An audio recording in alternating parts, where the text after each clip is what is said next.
The Ministry of Education and Ministry of Justice are conducting conflict resolution seminars in schools, hoping this will help reduce violence among students. Kirk Wright has the details in this evening's edition of A Ray of Hope. August Town Primary in St. Andrew. Despite their tender age, these students know all too well about crime and violence, which is not only a problem in the streets, but has extended to some schools. The Ministry of Justice is hoping to break the cycle and contends it begins with how conflicts are resolved.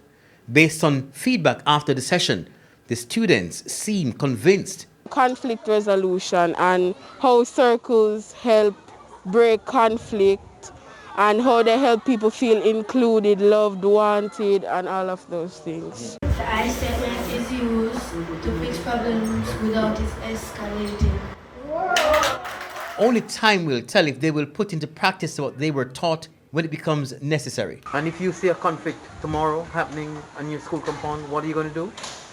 I will support them and listen to both sides of their stories and ask them why they did that to the other person and report them to guidance counselor or their teacher. The time for action came during a dispute. Two participants from the group who saw the conflict, they went over and they said to the students that in order for this not to escalate, let us talk about it. And I was so impressed because thinking about how violence has escalated a lot of times and that has contributed to students fighting. And just because they have participated into a program, they remembered and also stopped a fight from escalating. Lecturer Kenneth Wilson, a well-known peace builder from August Town, feels diverting their attention to children is the way to go since working with adults over the years have yielded discouraging results.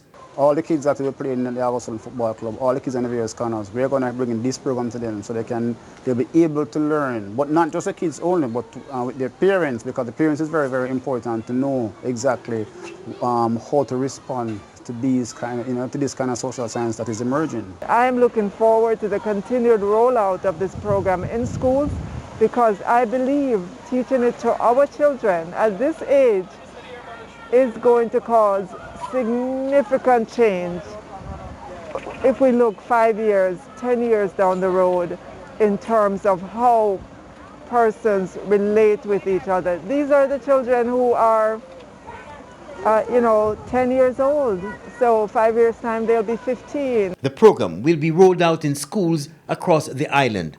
Kirk Wright, TVJ News.